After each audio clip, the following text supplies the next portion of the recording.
va revenir sur l'histoire du sida, hein, sans faire de la haute médecine, mais on a le recul pour le sida. Donc je rappelle le sida.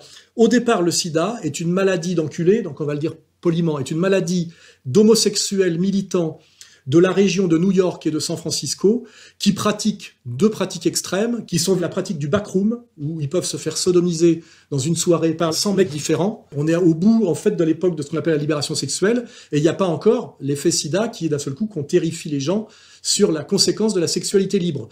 Et d'un seul coup, on découvre que des homosexuels militants amateurs de poppers développent une maladie nouvelle qui s'appelle le sarcome de Kaposi, dont ils meurent comme des mouches. Et je rappelle que les morts qui crée d'ailleurs cette psychose qu'on appelle, nouvelle appellation, le sida, qui est le syndrome immunodéficient, voilà, ce sont des homosexuels qui meurent du sarcome de Kaposi. Ils ont des plaques sur la gueule et ils meurent très rapidement.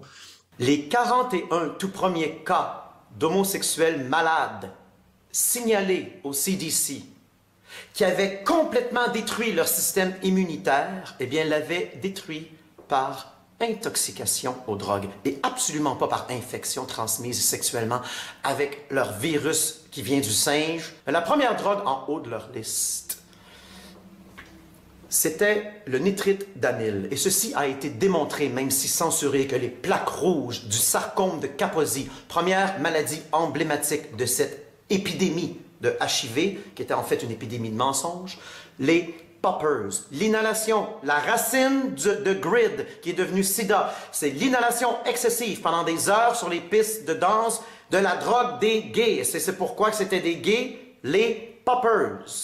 Donc déjà, dans la communication de masse, on essaye de cacher que c'est une maladie d'homosexuels et de junkies qui se shootent, hein, c'est-à-dire des gens qui, par la sodomie et par la shooteuse, font passer directement des trucs dans le sang par les lésions anales et par la shooteuse.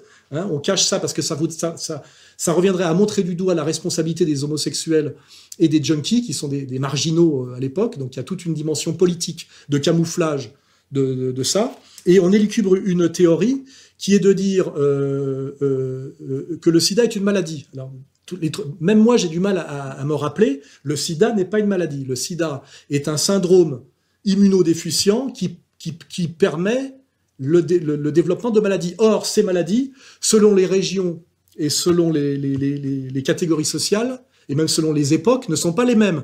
Et aujourd'hui, dans l'esprit général, par la manipulation médiatico-politico-médicale, on met exactement sous la même appellation de sida les homosexuels de la bourgeoisie supérieure qui sont morts du sarcome de Kaposi à Los Angeles entre 1983 et 1987, et tous les Africains qu'on dit morts du sida qui meurent en réalité des maladies de la misère et de la pauvreté en Afrique. Ce qui n'a strictement rien à voir, mais on dit tout ça c'est le sida. Ce qui permet de créer des statistiques affolantes, ce qui permet, ce qui est très important, de terroriser la population mondiale sur les dangers de la sexualité à contact direct, alors qu'en même temps, on est dans une idéologie de la pornographie généralisée. Ce qui est très intéressant, c'est-à-dire qu'on pousse les gens à la sexualité et on leur dit qu'ils sont en danger de mort s'ils pratiquent une sexualité directe. Ce qui pousse, à mon avis, vers la pornographie et la sexualité virtuelle. Donc on a aussi, pareil, liste de Schindler, marché de la pornographie Internet.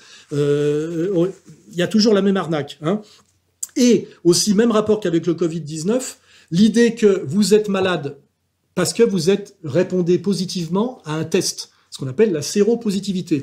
La séropositivité, c'est qu'on vous fait un test et selon une quantité on dit que vous êtes positif ou négatif. Et la réalité, c'est qu'il n'y a aucun rapport entre être positif à un test de séropositivité, parce qu'on sait que, par exemple, une femme enceinte, si on lui fait un test de sida, elle sera séropositive tout simplement parce qu'en étant enceinte, elle répond positivement à ce test. Bon, là, les médecins vous pouvez vous amuser à les chercher sur Internet, hein, tout ça a été démontré 20 000 fois.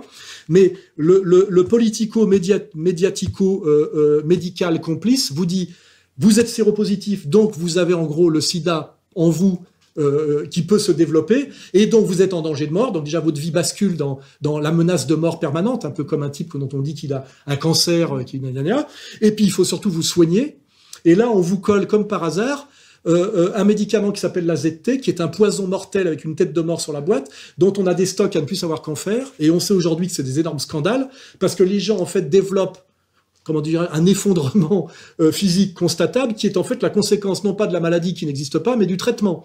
Et ça, c'est le scandale des morts de leucémie en Angleterre dans les années 80-90 à cause des traitements au Tamiflu ou à la ZT. Tout ça, vous le trouvez sur Internet. C'est-à-dire que ce qui tue, ce n'est pas la maladie qui n'existe pas et le virus, qui est une hypostase de rétrovirus. On ne l'a jamais observé. Hein. C'est une déduction théorique. Ce virus n'a jamais été observé directement en microscopie électronique dans le sang de patients dont on prétend qu'ils ont une charge virale élevée. On affirme pouvoir identifier dans le sang de ces malades des séquences d'acides nucléiques qui correspondent au génome des rétrovirus.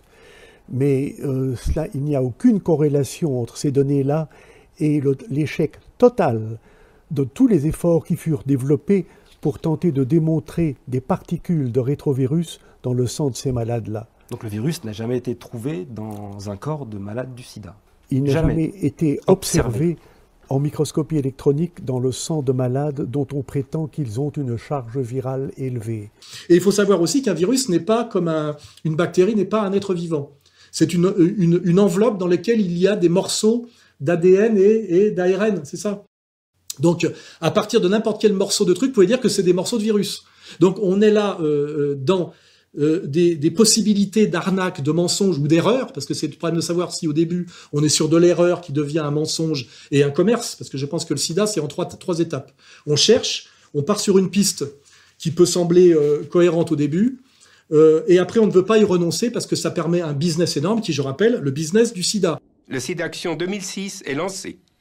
Nos malades, nos associations, nos chercheurs ont besoin de vous. On nous fait toujours croire que pour trouver un vaccin à une maladie qui menace la Terre entière, il faut simplement mettre beaucoup d'argent et que plus on va mettre d'argent, plus on va trouver vite et avec certitude. Ça fait 35 ans qu'on se recherche soi-disant un vaccin pour le sida et qu'on n'en a pas trouvé parce que le sida n'est pas un rétrovirus. Hein. Voilà, c'est un syndrome immunodéficient qui est une boîte dans laquelle on a mis des tas de trucs qui nous arrangent, avec derrière les Kouchner, enfin tous ces escrocs. Professeur Lévy, vous qui dirigez la recherche sur le vaccin en France, on va vite le trouver ce vaccin-là. C'est à portée de main, non ?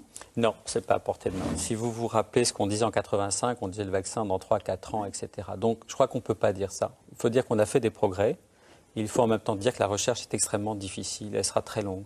On a bien là des escroqueries qui permettent de mettre énormément d'argent dans des espèces de structures un peu opaques, soi-disant médicales, dont on découvre que pratiquement tout l'argent est dépensé en frais de fonctionnement, que c'est essentiellement des spots publicitaires. Hein. Le sida, en gros, c'est régulièrement des films publicitaires sur les dangers du sida. Hein. Le marché du préservatif qui était tombé à de la marginalité totale dans les années 60-70, personne ne mettait de capote, c'était un truc de nos grands-parents. Et d'un seul coup, je pense qu'il faudrait voir qui est actionnaire des deux grandes sociétés de préservatifs et aussi de ce qu'il y a derrière, c'est-à-dire le latex. Ça serait intéressant d'aller chercher, hein. Je peux pas passer mon temps à ça, mais il y a des gens qui ont gagné beaucoup de pognon, et puis surtout avec le recul, donc il n'y a jamais eu de vaccin, on n'en parle même plus, et surtout il n'y a jamais eu de pandémie mondiale. Les chiffres de mortalité du sida sont dérisoires par rapport à des tas d'autres chiffres de mortalité. Les gens dont on m'avait dit, moi, il est séropositif, tu sais, avec un espèce de regard genre qui devait nous pousser à la compassion, alors qu'en fait, on aurait pu se dire, l'autre enculé... Enfin bon, il y avait des réactions qui étaient un peu hostiles. Mais en fait, ces types-là qui sont soi-disant séropositifs, j'ai 62 ans aujourd'hui, je veux vous dire, c'est les seuls de mes potes qui soient pas morts. Ils sont séropositifs depuis 35 ans, ils n'ont pas bougé d'un iota. Par contre, ils ont peut-être pris des médicaments très dangereux et très chers qu'ils ont d'ailleurs dû cesser de prendre depuis. Ils sont tous vivants. Et les seuls qui sont morts, je rappelle, c'est ceux qui sont morts du sarcome de Kaposi et d'échange de seringues entre 83 et 87. Après, tout le reste, pipeau. Hein, voilà.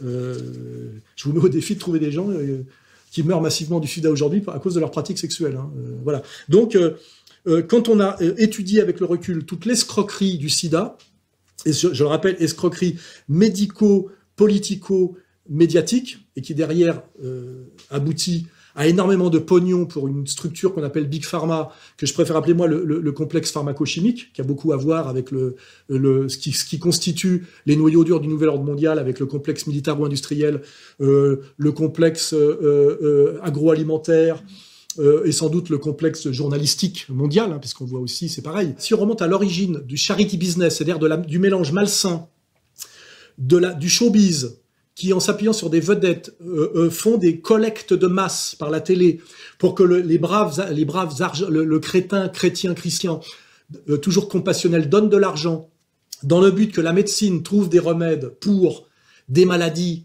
de niche. L'invention de tout ça, c'est le Téléthon. J'ai pas révisé spécialement, mais allez sur Internet. Le Téléthon est une invention du lobby médical américain, avec Hollywood et le showbiz derrière, où vous avez un comique très drôle d'ailleurs, que j'aime bien, mais pédophile, je crois, qui s'appelait Jerry Lewis, qui effectivement agite un petit myopathe, c'est-à-dire un enfant en train de baver sur un fauteuil roulant, dans une émission de télé qui passe en même temps sur toutes les chaînes. C'est le modèle qui a servi aussi d'action. Et là, vous avez un compteur où les gens sont poussés à donner. Et tout ça, ce pognon va dans la poche, effectivement, de ceux qui ont monté la combine. Et vous verrez qu'une fois de plus, cherchez, vous trouverez, la liste de Schindler s'allonge encore un peu plus. J'en suis désolé. Et que surtout, est-ce qu'au bout du bout, on fait grand-chose pour les myopathes? Là, on peut rappeler dans ce genre d'arnaque ce qu'on appelait, je crois, la Ligue contre le cancer, et l'affaire Crozemarie, qui cumulait franc-mac et de la communauté de lumière, qui a fini par prendre 4 ans de prison. Il a fait seulement 2 ans ferme, parce qu'on se rendait compte que tout cet argent qui était collecté pour la lutte contre le cancer lui permettait de se faire construire à lui et à ses potes des villas avec piscine, que pratiquement tout l'argent passait en frais de fonctionnement et en frais somptuaires, et que c'est allé tellement loin dans l'arnaque qu'il a fini quand même à faire un peu de prison. Il est sorti d'ailleurs assez vite, je crois 2 ans après, grâce à toutes ces belles relations maçonniques et de la communauté. Intéressez-vous à faire Crozemarie. À chaque fois, vous verrez que vous pouvez recouper. Et je rappelle que le patron du SIDAction n'était autre que l'ignoble Pierre Berger, le sieur Pierre Berger, délinquant sexuel de type pédosataniste notoire, qui m'a fait condamner plusieurs fois, et dont l'héritier est Monsieur Cox, dont je rappelle qu'il est le paysagiste de l'île aux esclaves de Monsieur Epstein. Là aussi... je ne vais pas parler de liste de Schindler, mais on retombe un peu à chaque fois sur les mêmes. Nouvel ordre mondial, pédosataniste. Voilà.